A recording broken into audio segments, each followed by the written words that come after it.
ஒரு வார்த்தை சொல்லும் கர்த்தாவே, என் வாழ்க்கையெல்லாம் செழிப்பாகுமே. ஒரு வார்த்தை சொல்லும் கர்த்தாவே,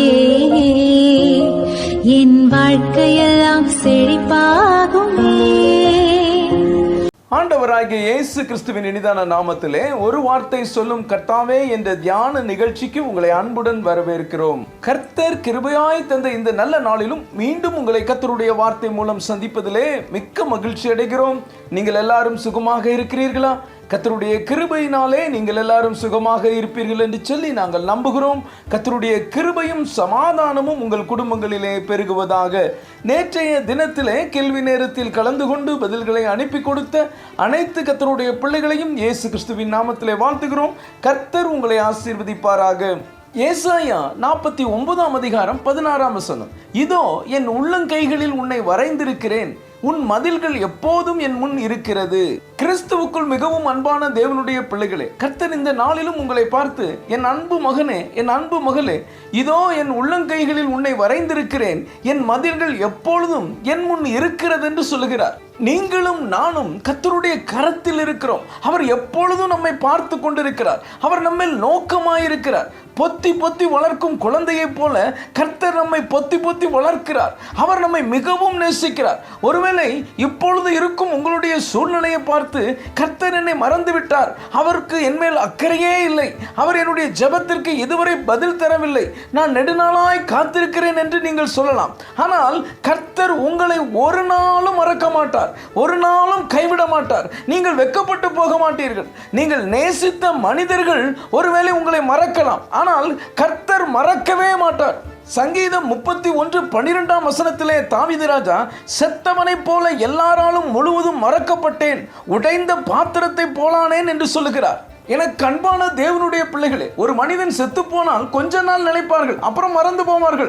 ஒரு பாத்திரம் உடைந்து விட்டால் அதை பயன்படுத்த முடியாது என்று சொல்லி தூக்கி எறிந்து விடுவார்கள். அதைத்தான் இங்கே தாவீது, செத்தவனை போல என்னை மறந்து விட்டார்கள், உடைந்த பாத்திரத்தை போல என்னை தூக்கி எறிந்து விட்டார்கள் என்று சொல்லுகிறார்.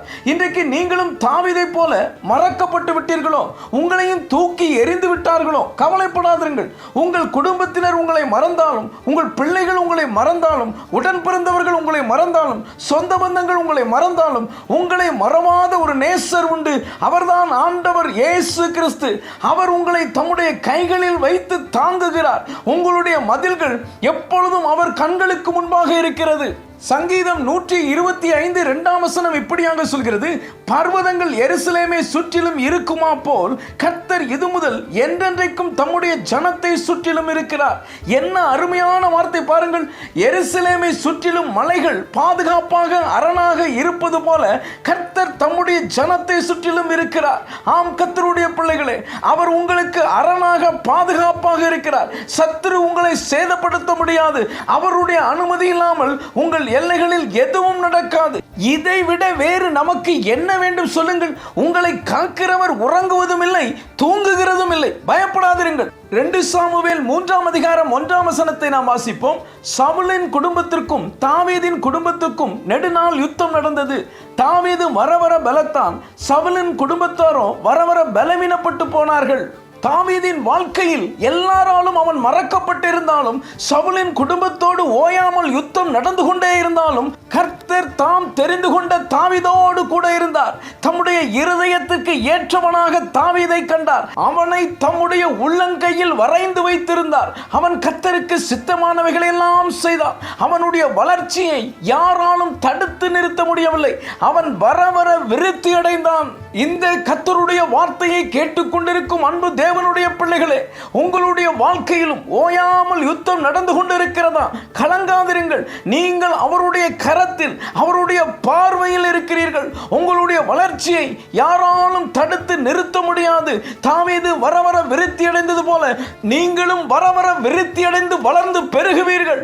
நீங்கள் கர்த்தருடைய இருதயத்திற்கு ஏற்றவனாக மட்டும் நடந்து கொள்ளுங்கள். அவர் உங்களை தம்முடைய உள்ளங்கைகளில் வரைந்திருக்கிறார். ஜெபிப்போம். அன்பின் பரலோக பிதாவே, இந்த நல்ல நேரத்துக்காய் நன்றியோடு உம்மை துதிக்கிறோம், உம்மை ஸ்தோத்திரிக்கிறோம். இதோ என் உள்ளங்கைகளில் உன்னை வரைந்திருக்கிறேன், உன் மதில்கள் எப்பொழுதும் என் முன் இருக்கிறது என்று சொல்லி நீர் எங்களோடு பேசினதற்காக நன்றி தகப்பனே. இந்த வார்த்தைகளை கேட்டுக்கொண்டிருக்கிற பிள்ளைகளை உம்முடைய இருதயத்திற்கு ஏற்றவனாக நீர் தெரிந்து கொண்டிருக்கிறீர். அதற்காக ஸ்தோத்திரம். உம்முடைய பிள்ளைகளை நீர் ஆசீர்வதிக்கிறீர். அவர்கள் வர வர விருத்தி அடைகிறதற்காக ஸ்தோத்திரம். இயேசுவின் மூலம் ஜெபிக்கிறோம் நல்ல பிதாவே. ஆமென், ஆமென். இன்றைய கேள்வி, தாவீதின் குடும்பத்துக்கும் யாருடைய குடும்பத்திற்கும் நெடுநாள் யுத்தம் நடந்தது? A Absalom, B Goliath, C Abner, D Saul. இந்த கர்த்தருடைய வார்த்தை உங்களுக்கு ஆசீர்வாதமாக இருந்திருக்கும். ஏனால் தயவுசெய்து லைக் பண்ணுங்கள். உடைய நண்பர்களுக்கும் உறவினர்களுக்கும் வாட்ஸ்அப்பில் இருக்கிற அனைத்து குழுக்களுக்கும் அனுப்பி கொடுங்கள். தொடர்ந்து நம்முடைய ஆர்சிஐஎம் மிஷனரிமார்களுக்காக ஜெபித்துக் கொள்ளுங்கள். கர்த்தர் உங்களையும் உங்கள் குடும்பத்தின் பிள்ளைகளையும் அபரிவிதமாய் ஆசீர்வதிப்பாராக.